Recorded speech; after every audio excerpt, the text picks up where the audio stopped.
Sukap yang malang, senja yang kau kirimkan sudah kuterima. Kukira sama lengkap seperti ketika engkau memotongnya di langit yang kemerah-merahan itu. Lengkap dengan bau laut, desir angin dan suara hempasan ombak yang memecah pantai. Ada juga kepak burung-burung, lambaian pohon-pohon nyiur dalam kekelaman. Sementara di kejauhan perahu layar merayapi cakrawala dan melintasi matahari yang sedang terbenam. Aku pun tahu Sukap, senja yang paling kemas-emasan sekalipun hanya akan berakhir dalam keremangan menyedihkan. Ketika segala makhluk dan benda menjadi siluet, lantas menyatu dalam kegelapan. Kita sama-sama tahu keindahan senja itu, kepastiannya untuk selesai dan menjadi malam dengan kejam. Manusia memburu senja kemana-mana, tapi dunia ini fana Sukap. Seperti senja, kehidupan mungkin saja memancarah gilang gemilang, tetapi ia berubah dengan pasti. Waktu mengubah segalanya tanpa sisa, menjadi kehitaman yang membentang sepanjang pantai, hitam, sunyi dan kelam. Rupa-rupanya dengan cara seperti itulah dunia mesti berakhir. Senja yang engkau kirimkan telah menimbulkan bencana tak terbayangkan. Apakah engkau tahu suratmu itu baru sampai 10 tahun kemudian? Engkau tidak akan tahu Sukap. Seperti juga engkau tidak akan pernah tahu apa yang terjadi dengan senja yang kau kirimkan ini. Senja yang paling tai kucing dalam hidupku Sukap. Senja sialan yang paling tidak mungkin diharapkan manusia. Senja ini baru tiba setelah 10 tahun. Karena tukang pos yang jahil itu rupanya penasaran dengan cahaya merah kemas-emasan yang memancara dari amplop itu Sukap. Cahaya itu telah mengganggunya semenjak ia menggenjot sepeda dari kantor pos. Berkilau-kilau dan memancar di tas surat yang tergantung di boncengan sepeda. Begitu rupa sehingga cuaca siang hari menjadi kacau. Angin menderu dan ombak terdengar menghempas-hempas.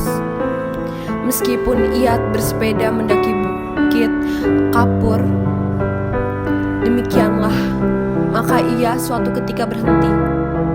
Dari dalam tas itu terdengar suara-suara. Ia buka tas itu dan ia melihat amplop Federal Express yang sudah tidak putih lagi, melainkan merah keemas-emasan Sukap. Seperti senja dengan matahari terbenam di balik cakrawala. Tukang pos itu mengambil amplop tersebut. Menimang-nimangnya agak berat juga. Maklumlah, bukankah amplop itu berisi senja Sukap? Senja dengan matahari merah membara yang turun perlahan-lahan di balik cakrawala. Seperti semua senja yang ada di balik kartu pos. Tapi yang kamu kirim itu bukan kartu pos Sukap. Yang kau kirim itu senja di tepi pantai dengan hempasan ombak. Bau laut dan angin yang asin. Kamu pikir berapa ton beratnya pasir di sepanjang pantai itu Sukap? Kira-kira sedikit dong. Masih lumayan tukang pos itu kuat menggenjot sepedanya mendaki bukit kapur. Buset, kalau anak-anak kecil tahu ada matahari terbenam di dalam amplop itu, lantas bagaimana? Kau tahulah Sukap, anak-anak di daerah bukit kapur begini tidak punya mainan yang aneh-aneh seperti di kota. Mereka hanya tahu kambing dan kerbau, ikan dan belut, sungai dan jagung. Nasi saja jarang mereka sentuh. Anak-anak yang tidak pernah tahu mainan robot berjalan dengan cahaya di dalamnya berkedip-kedip pasti akan penasaran sekali dengan cahaya senja yang memancar berkilauan. Berkilauan merah dan kemas-emasan itu Sukap. Mereka tidak pernah melihatnya Sukap, karena tukang pos itulah yang telah mendahului mereka. Ia menimang-nimang bungkusan berisi senja itu, mendengar-dengarkan dan akhirnya mengintip. Tentu saja di dalam amplop itu dilihatnya senja Sukap. Senja terindah yang paling mungkin berlangsung di muka bumi. Ia mengintip dan terpesona. Ia buka amplop itu. Sebetulnya menurut kode etik profesi itu tidak boleh. Tapi manusia manapun bisa melakukan kesalahan, bukan? Ia buka terus amplop itu dan melihat senja dengan langit merah kemas-kemasan di dalam sana. Dan melihat megah-megah terpencar seperti perahu di danau, memberikan perasaan nyaman dan tenang. Siapa yang tidak suka merasa nyaman dan tenang di dunia ini, Sukap? Di sebuah dunia yang miskin masih bersimbah darah pula. Maka jangan salahkan tukang pos itu, Sukap. Jika ia kemudian menjadi begitu penasaran dan memasuki senja yang terbentang, tidak ada yang tahu apa nasib waktu ketika anak-anak akhirnya berkerumunan di sekitar sepeda yang bergeletak itu. Mereka hanya melihat cahaya senja yang kemerah-merahan yang memburat membakar langit. Amplop itu hanya bocor sedikit, tapi akhirnya sudah begitu rupa. Ini semua gara-gara kamu, Sukap. Sukap yang malang, bodoh dan tidak pakai otak. 10 tahun lamanya tukang pos itu mengembara di dalam amplop. Kita tidak pernah tahu apa yang dilakukannya di sana. Apakah dia kawin, beranak pinak dan berbahagia, atau selama itu dia hanya duduk saja memandang matahari terbenam dengan perasaan kehilangan. Sementara langit yang tadinya merah kemas-kemasan perlahan-lahan menggelap kebiru-biruan. Aku juga tidak tahu bagaimana cara yang menikmati senja di dalam amplop semua. Sebuah ruang yang sungguh-sungguh terdiri dari waktu. Apakah waktu bisa diulang atau bagaimana? Aku belum pernah memasuki senja di dalam amplop. Atau apakah di dunia ini sebetulnya seperti di dalam amplop ya, Sukap? Dimana kita tidak tahu apa yang berada di luar diri kita, dimana kita merasa hidup penuh dengan makna, padahal yang menonton kita tertawa-tawa sambil berkata, kasihan betul manusia. Apakah begitu, Sukap? Kamu yang suka berhayal barangkali tahu. Tapi aku tidak mau hayalan. Aku tidak mau kira-kira, meskipun usaha kira-kira itu begitu canggihnya sehingga disebut ilmiah. Aku mau tahu yang sebenarnya. Apakah ada yang menyaksikan kita sambil tertawa-tawa?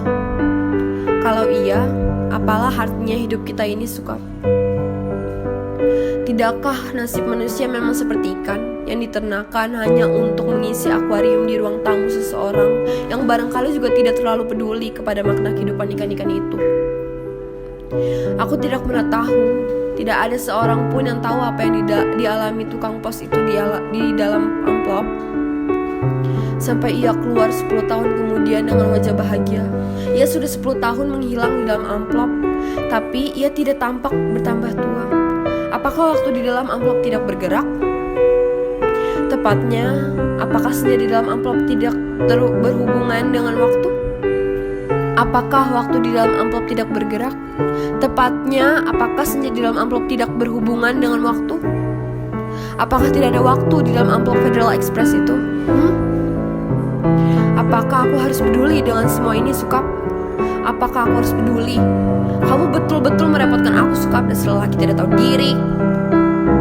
Sukap yang malang, goblok dan menyebalkan. Kamu tahu apa yang terjadi 10 tahun kemudian? Tukang pos itu tiba di depan rumah kami. Ya, rumah kami. Setelah 10 tahun banyak yang terjadi dong, Sukap. Misalnya bahwa kemudian aku kawin, beranak pinak dan berbahagia. Jangan kaget. Dari dulu aku juga tidak mencintai kamu, Sukap. Dasar bego. Dikasih syarat tidak mau mendengarkan. Sekali lagi, aku tidak mencintai kamu. Kalau toh aku kelihatan baik selama ini padamu, terus terang harus kukatakan sekarang. Sebetulnya aku cuma kasihan. Terus terang aku kasihan sama kamu, Sukap. Mencintai begitu rupa tapi dia tahu yang kamu cintai sebetulnya tidak mencintai kamu. Makanya jangan terlalu banyak berhayal, Sukap. Pakai otak yang sedikit. Hanya dengan begitu kamu akan selamat dari perasaan cintamu yang tolol itu. Tapi bukan cinta tai kucing yang sebetulnya ingin ku ceritakan kepadamu, Sukap. Soal cinta ini sama sekali tidak penting. Kamu harus tahu apa akibat perbuatanmu ini, Sukap. Mengirim sepotong senja untuk orang yang sama sekali tidak mencintai kamu. Tahu apa akibatnya? Begitu tukang pos itu pulang setelah menceritakan kenapa kiriman Federal Express bisa terlambat 10 tahun. Kubuka amplop berisi senja itu dan terjadilah semua ini. Apa kamu tidak tahu, Sukap? Senja itu meski cuma sepotong, sebetulnya juga semesta yang utuh. Kamu kira matahari terbenam itu besarnya seperti apa? Seperti apem. Kalau sepotong senja itu di dalam amplop terus sih tidak apa-apa. Tapi ini keluar dari lautnya membludak tak tertahankan lagi. Bagaimana aku tahu amplop itu berisi senja, Sukap? Aku bukan berhayal seperti kamu. Hidupku penuh dengan perhitungan yang matang. Aku tahu betul untung rugi setiap perbuatan, terutama apa untung ruginya untuk diriku sendiri. Betapa pentingnya hidupku selamat demi suamiku dan anak-anakku. Pura-puranya aku ini juga perempuan yang setia. Itu pula sebabnya sebelum maupun sesudah kawin aku tidak bersudi berhubungan dengan kamu, Sukap. Lagi pula aku tidak mencintai kamu, mau apa? Tapi kamulah yang tidak tahu diri, mengirim senja tanpa kira-kira. Dunia ini menjadi berantakan, tahu? Berantakan dan hancur lebur tidak terkira. Setelah amplop itu kubuka dan senja itu keluar, matahari yang terbenam dari senja dalam amplop itu berbenturan dengan matahari yang sudah ada. Langit yang biru bercampur aduk dengan langit yang kemerah-merahan yang terus-menerus berkeredap menyilaukan karena cahaya kemas-masan yang menjadi semburat tak beraturan. Senja yang seperti potongan kue menggelak. Pantai terhampar seperti permadani di atas bukit kapur. Lautnya terhempas langsung membanjiri bumi dan menghancurkan segala-galanya. Bisalah kau bayangkan, Sukap? Bagaimana orang tidak panik dengan gelombang raksasa yang tidak datang dari pantai tapi dari atas bukit. Air bah membanjiri bumi seperti zaman Nabi Nuh.